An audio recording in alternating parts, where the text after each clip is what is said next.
Hello प्यारे बच्चों, मैं प्रवीण और आप देख रहे हो द प्रवीण कोड, जहां मैथ के सभी कॉन्सेप्ट को डिकोड करते हैं। तो चलिए बेटा, आज का लेक्चर हम शुरू करते हैं। तो क्लास 10th में अब जो हम पढ़ रहे थे वो पीवाईक्यू सीरीज चल रही थी। तो 2025 के जो पहला सेट था पीवाईक्यू का, उसमें अब तक हमने 3-4 लेक्चर कर लिए हैं। तो आज का जो लेक्चर रहेगा वो हमारा नेक्स्ट लेक्चर रहेगा।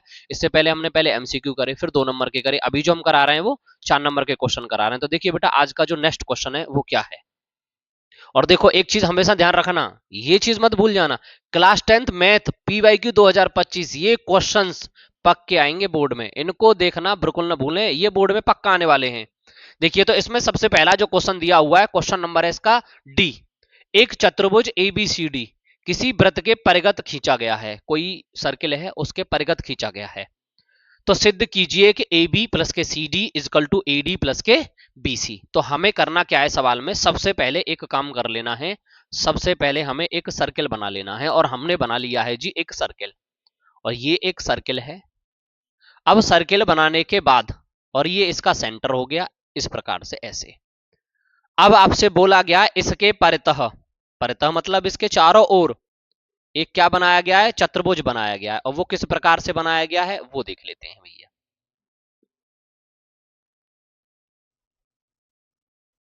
वो इस प्रकार से बनाया गया जैसे कि ये मैंने बना दिया है। और इसका हम कर देते हैं थोड़ा सा कलर चेंज। ये इस प्रकार से बना हुआ है ऐसे करके, ये आपका इस प्रकार से बना हुआ है। देखो, ये जो पार्ट दिखाई दे रहा है ये वाला, यहां से लेकर यहां तक, ये ये क्या है आपकी स्पर्श रेखा, और ये क्या है आपकी स्पर्श रेखा, और ये क्या है आपकी स्पर्श रेखा, और ये क्या है आपकी स्पर्श रेखा। और आप जानते हो कोई भी वृत्त होता है उसके बाहर वाले बिंदु पर अगर कोई भी स्पर्श रेखा जाती है तो वो क्या होती है, दोनों स्पर्श रेखाएं कैसी होती हैं, बराबर होती हैं। जैसे कि देखो, मैं आपको बताऊं, जैसे मैंने यहां पे कोई सर्किल बनाया और ऐसे करके अगर ये दो रेखाएं इस प्रकार से खींचती हैं और इसको स्पर्श करती हैं, तो ये क्या होती हैं, दोनों एक दूसरे के बराबर होती हैं। ठीक है, ये चीज आपको याद है। जब आपको इतना पार्ट पता है तो फिर आपको आगे सवाल को करने में कोई दिक्कत नहीं आने वाली है। अब आप इसका नाम दे दीजिए, और नाम किस प्रकार से दोगे बेटा आप, और नाम दे दोगे ऐसे। इसको मान लेना आप ए, इसको मान लेना बी, और इसको मान लेना सी, और इसको मान लेना आप डी। यहां पे आपने मान लिया पी, और इस वाले पार्ट को मान लिया क्यू, और इस वाले पार्ट को मान लिया आर, और इस वाले पार्ट को मान लिया जी एस। आपने इन सभी पार्ट को एक एक करके मान लिया। ठीक है, बाह्य बिंदु से जो स्पर्श रेखाएं गुजरती हैं वो कैसी होती हैं बेटा, एक दूसरे के बराबर होती हैं। ये बात आप अगर लिखना चाहते हो तो लिख सकते हो, अदरवाइज आप लिख लेना, मैंने बोल दिया है। ठीक है, तो अब आपको जो प्रूफ करना है सबसे पहले आप वो लिख लीजिए। तो आपको जो प्रूफ करना है, प्रूफ वो क्या करना है, वो करना है ए बी प्लस के सी डी, और इजकल टू क्या हो जाएगा बेटा, ए डी प्लस के बी सी। ये पार्ट आपको प्रूफ करना है सवाल में। तो अभी आप जो लिखोगे वो किस प्रकार से लिखोगे, देखो, ये वाली जो स्पर्श रेखा है ये और ये भी एक स्पर्श रेखा है, तो ये दोनों कैसी हो जाएंगी, बराबर हो जाएंगे। ऐसे ही यहां पे आप अगर चेक करोगे ये वाली और ये दोनों भी कैसी हैं, स्पर्श रेखाएं, तो ये भी कैसी हो जाएंगी, बराबर हो जाएंगे। अगर आप आगे की तरफ चलते हो तो ये भी एक स्पर्श रेखा है और ये भी एक स्पर्श रेखा है, तो ये दोनों कैसी हो जाएंगी, बराबर हो जाएंगी। फिर आप आर थोड़ा सा आगे देखते हो तो ये भी दोनों स्पर्श रेखाएं, तो ये दोनों एक दूसरे के बराबर हो जाएंगे। अब आपको सब कुछ पता चल गया, बस आपको अब लिख देना है। तो आप देखो, यहां से जैसे लिखोगे तो यहां पे क्या हो जाएगा बेटा, ये हो जाएगा एपी इजकल टू क्या हो जाएगा, ए एस, क्योंकि ये दोनों कैसी हैं, स्पर्श रेखाएं। और बाह्य बिंदु से जो स्पर्श रेखाएं निकलती हैं टच करके, वो क्या होती हैं, दोनों बराबर होती हैं। तो मैंने ये बात कह दी, ये कौन सा समीकरण हो गया आपका, पहला समीकरण हो गया। दूसरी बात, मैं यहां से क्या कह दूंगा, ऐसे ही ये क्या हो जाएगा, पीबी। ये जो पीबी है ये किसके बराबर होगा, ये बी क्यू के बराबर होगा। मैं इसको कह दूंगा बी क्यू के बराबर होगा। ये क्वेश्चन सेकंड बन गया, कोई दिक्कत रही। ऐसे ही फिर मैं यहां से देखो, ये इसके बराबर हो गया, ये इसके बराबर हो गया। अब यहां से ले लूंगा मैं, अब ये जो है तुम्हारा आर सी, आर सी, या हम कह सकते हैं सी आर। तो सी आर जो बराबर होगा वो किसके होगा भैया, ये वाली स्पर्श रेखा इसके बराबर होगी। वो किसके बराबर हो जाएगी, सी, क्योंकि इसे हम कह देंगे भाई समीकरण 3। ये समीकरण 3 हो गया। अब यहां से देखेंगे ये क्या हो जाएगा, डी आर, और डी आर इजकल टू किसके बराबर हो जाएगा, डी एस के। और इस प्रकार से आपके क्या बन गए बेटा, चारों इक्वेशन बन गई हैं। अब हम क्या करेंगे, उक्त चारों को जोड़ने पर, ठीक है, समीकरण 1 2 3 और 4 को जोड़ने पर, ऐड करने पर, ठीक है। तो हम क्या करेंगे, यहाँ पे ये लिख दोगे बाई, मैं यहां कर देता हूं by equation first, second, third and fourth को ऐड करने पर या जोड़ने पर, जोड़ने पर आपने भैया इनको जोड़ दिया या ऐड कर दिया। ठीक है, अब आपको करना क्या है, इनको ऐड कर देना। देखो ये चारों एक साइड में ऐड हो जाएंगे। अब इन चारों को जब आप लिखोगे तो किस प्रकार से लिखोगे, इसको लिखोगे बेटा आप एपी प्लस के क्या लिखोगे पीबी प्लस के क्या लिखोगे सीआर और प्लस के क्या लिखोगे डीआर और इजकल टू ये किसके बराबर हो जाएगा बेटा एएस प्लस के बी क्यू, उसके बाद प्लस के सी क्यू और प्लस के डीएस। आपने इस प्रकार से सभी वैल्यू को एक एक करके लिख लिया है। अब आपको ध्यान क्या देना है वो आपको समझ में आएगा। अब देखिए हमें करना क्या है, देखो एपी और पीबी आपने चेक किया, एपी और क्या किया पीबी, ये दोनों किसको मिला रहे हैं भैया, ये दोनों पार्ट मिलके क्या बना रहे हैं एबी। उसके बाद प्लस उधर देखोगे आप सीआर और डीआर, ये सीआर और ये डीआर दोनों मिलके क्या बना रहे हैं भैया ये सीडी। तो ये आपका पार्ट क्या हो गया सीडी इजकल टू। अभी आप इधर देखोगे एएस और डीएस दोनों मिला के क्या बना रहे हैं, एएस और डीएस क्या बना रहा है ये एडी, तो आप लिख दोगे बेटा एडी। उसके बाद प्लस बी क्यू और सी क्यू ये दोनों क्या मिला रहा है बीसी। और हमें सवाल में क्या प्रूफ करना था, यही प्रूफ करना था। आपका जो आंसर आ गया है HENC हेंस प्रूव्ड। ये आपके चार नंबर एकदम पक्के हो गए। सवाल क्या कहा गया है इसको देखते हैं भैया, इधर ध्यान से सुने, सुनिए इधर बात नहीं।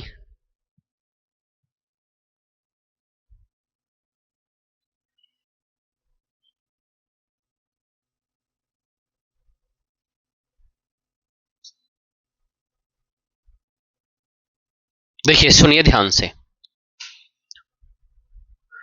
अगला क्वेश्चन है if the median of given frequency distribution is 28.5। आपको जो मीडियन दे रखा है वो कितना दे रखा है 28.5। सबसे पहले आप जो जो चीज आपको मिलती जा रही है सवाल में आप लिखते चलिए बिना देर करे। तो हमने लिख लिया है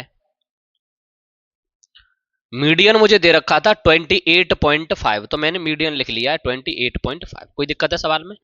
आगे फिर आपसे बोला गया है then find the value of x and y, और आपको गिवन जो दिया है वो दिया है 60, यानी आपको इनका जो सम दिया है वो कितना दिया है बेटा 60 दिया है। ठीक है, ये कह सकते हो आप। और सबसे पहले आपको एक काम करना होता है, ऐसे सवालों में फ्रीक्वेंसी निकालनी होती है और जिसे हम कह दें सी और एफ। और जब आपने फ्रीक्वेंसी निकाली है, क्या निकाली है फ्रीक्वेंसी, तो आप उसको ऐड कर करके लिखोगे। जैसे यहां कितना है 5, तो आप यहां पे 5 लिख दोगे। यहां x है तो आप कितना लिखोगे 5 प्लस एक्स लिख दोगे। यहां 20 है तो यहां कितना हो जाएगा 25 प्लस के x।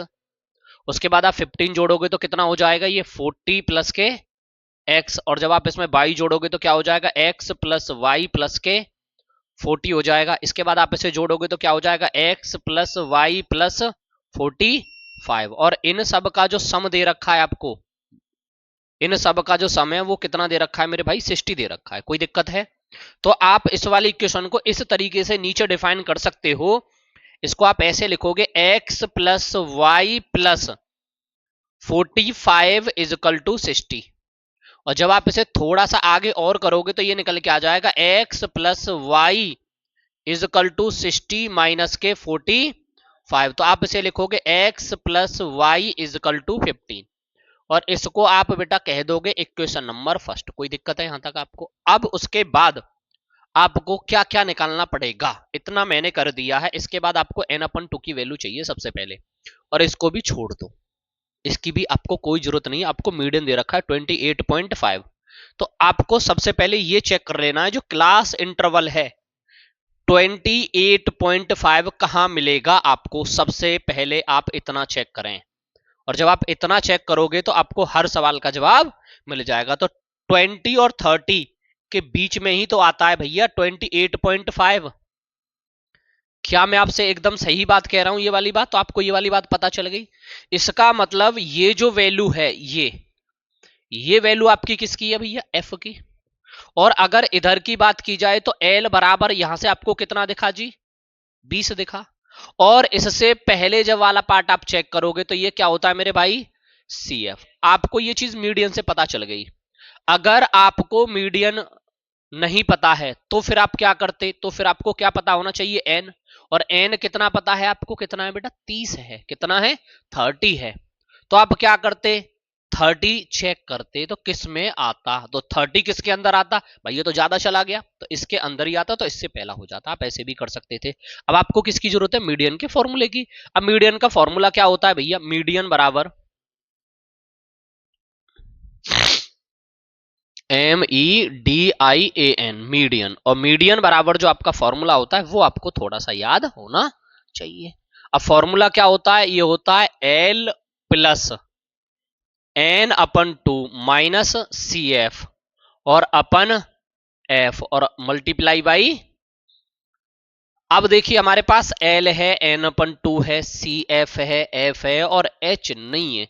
H कहां से मिलता है, इनका डिफरेंस जो होता है। तो सभी का डिफरेंस कितना है मेरे भाई, सभी का जो डिफरेंस है वो है 10। तो यहां हम लिख देंगे यहीं पे H इजकल टू कितना हो जाएगा, 10। और हम इन पार्ट को यहां पे एक्सप्लेन कर देते हैं। H इजकल टू तो आ गया है 10 और L इजकल टू आ गया है 20। और यहीं पे हम लिख देंगे CF इजकल टू कितना है भैया, CF इजकल टू 5 प्लस के x।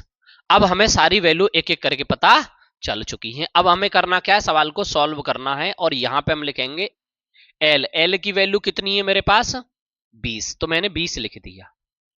प्लस लगाऊंगा N/2, भाई N की वैल्यू 60 और N/2 कितना हो जाएगा, 30। तो मैं यहां पे सीधा लिख दे रहा हूं 30। उसके बाद क्या लिखूंगा, माइनस CF की वैल्यू कितनी है, 5 प्लस के x। उसके बाद अपन F की वैल्यू कितनी है जी, 20। और इनटू क्या हो जाएगा H, और H की वैल्यू क्या है जी, 10। क्या यहां तक आपको कोई दिक्कत लगी, नो दिक्कत।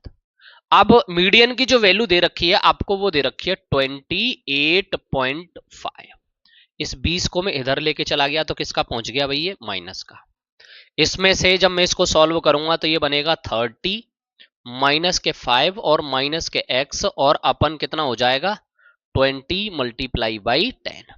एक जीरो से मैंने एक जीरो को काट दिया है। क्या कोई दिक्कत है भैया। अब मैंने जैसे इनको काटा तो इनमें से जब मैंने इसको माइनस किया तो क्या आया, ये 8.5। इधर बचा 2, 2 का मैंने इधर कर दिया मेरे भाई मल्टीप्लाई। 30 में से 5 घटाऊंगा तो कितने बचेंगे, 25। और माइनस के कितने हो जाते हैं ये x। क्या कोई दिक्कत है यहां तक। अब जब इन दोनों का मल्टीप्लाई किया गया तो ये कितना बचा जी, 17। और 25 को मैं इधर लेके आता हूं तो x इजकल टू बचता है इतना। अब इसमें से जब आपने माइनस किया तो माइनस के क्या बचे भैया, ये आपके पास 8 और इजकल टू कितने बचे, माइनस के x। और तब आपने माइनस से माइनस को काटा तो आपने बोला भाई x बराबर है हमारे पास कितने, 8। कितने आ गए, 8। कोई दिक्कत है। अब आपको करना क्या है, पुट कर देना है, put the value of x। और कहां रखना है, इन इक्वेशन फर्स्ट में। क्योंकि ये वाली जो वैल्यू है, ये जो दिख रही है, ये आपने कौन सी बनाई थी, फर्स्ट। अब x की वैल्यू कितनी है, 8। और यहाँ x दिख रहा है तो इसकी जगह पे आप लिख दोगे 8। उसके बाद प्लस और क्या लगाओगे, y। और इजकल टू क्या करोगे, 15। और इस सवाल को थोड़ा सा आगे करोगे तो y बराबर आ जाएगा 15 माइनस के 8 और इजकल टू कितना हो जाए करे, 7। तो आप यहीं से कह दोगे y बराबर कितना आ गया, 7। और यहीं से कह दोगे x बराबर कितना था, 8। और आपके सवाल का आंसर था ये। आप सवाल को नोट कर सकते हो। और ऐसे सवाल पेपर में आने की बहुत ज्यादा संभावनाएं होती हैं। कोई ये जो क्वेश्चन आता है ना प्रोबेबिलिटी में थे, ये देखने में तो बहुत कठिन लगता है पर होता बहुत ज्यादा सरल है। देखो मैं करता हूं इसको, हैं ठीक है। देखिए क्वेश्चन नंबर है आपका ये F। किसी कारण, कोई कारण था, किसी कारण 12 खराब पेन, कितने खराब पेन, 12 खराब पेन 132 अच्छे पेनों में मिल जाते हैं। यानी आपके पास 12 पेन कैसे थे, खराब, और 132 कैसे थे, अच्छे में मिल गए। केवल देखकर यह नहीं बताया जा सकता, मतलब देख के नहीं बताया जा सकता कि कोई पेन खराब है या अच्छा। इस मिश्रण में से एक पेन यादृच्छाया निकाला जाता है। निकाले गए पेन के अच्छा होने की प्रायिकता ज्ञात कीजिए। देखो हमारे पास कितने प्रकार के पेन हैं, 2 प्रकार के। देखो कैसे कैसे पेन हैं। सबसे पहले आपको यहां बोला गया for some reason 12 defective pen. Defective का मतलब होता है खराब, हम इसको बैड वर्ड यूज कर लेते हैं। डिफेक्टिव पेन हो गए कितने हैं भैया, 12 है। ठीक है। हैज बीन मिक्स्ड, क्या हो जाते हैं, मिल जाते हैं, मिल गए। विद 132 गुड पेन, तो हम सबसे पहले इसको ये लिखेंगे हमारे पास जो पेन है वो कितने हैं। तो देखो यहां पे लिखेंगे सबसे पहले बैड पेन। बैड का मतलब है भैया खराब पेन, हम इसे कह सकते हैं खराब पेन। खराब जो पेन है तुम्हारे पास वो कितने हैं भैया, 12 है। ठीक है। उसके बाद जो आती है बात गुड, गुड पेन। गुड का मतलब होता है अच्छा, तो अच्छे पेन, और अच्छे पेन बराबर कितने हैं, 132। कोई दिक्कत है। अब हम बात करेंगे टोटल। टोटल पेन, टोटल का मतलब क्या होता है भैया, कुल, कुल पेन। और कुल पेन कितने हो जाएंगे, 12 प्लस के 132, और इन दोनों को जो हमने जोड़ा तो कितने बन गए भैया, 144, 144। कोई दिक्कत रही। अब आपसे क्वेश्चन में जो पूछा गया है, find the probability that the selected pen is good, तो आपसे कौन से पेन पूछे गए हैं, अच्छे वाले पेन। तो आपसे अगर अच्छे वाले पूछे जाए तो आप अच्छे वाले लिख लीजिए, और आपसे बुरे वाले पूछा जाए तो बुरे वाले लिख लीजिए। तो अब आपसे कौन से पूछा गया, अच्छे वाले पेन, तो हम यहां पे लिखेंगे अच्छे पेन होने की प्रायिकता। कौन से पेन होने की भैया, अच्छे। तो यहां लिखेंगे सबसे पहले प्रोबेबिलिटी,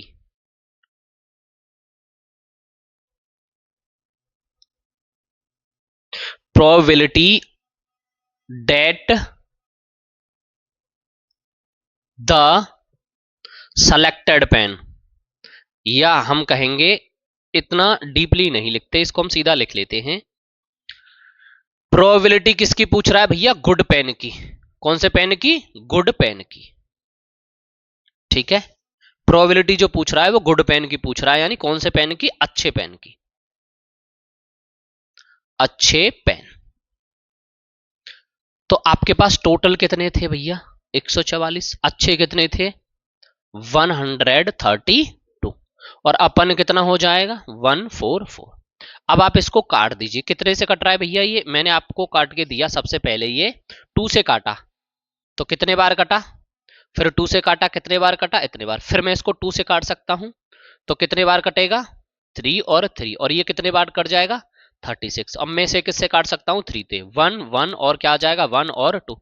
तो जो आपके पास अच्छे पेन थे उनकी जो प्रोबेबिलिटी होगी वो 11/12 हो जाएगी। कोई दिक्कत है क्या, इस सवाल में कोई ऐसा बड़ा झमेला था जो आप नहीं कर पाते।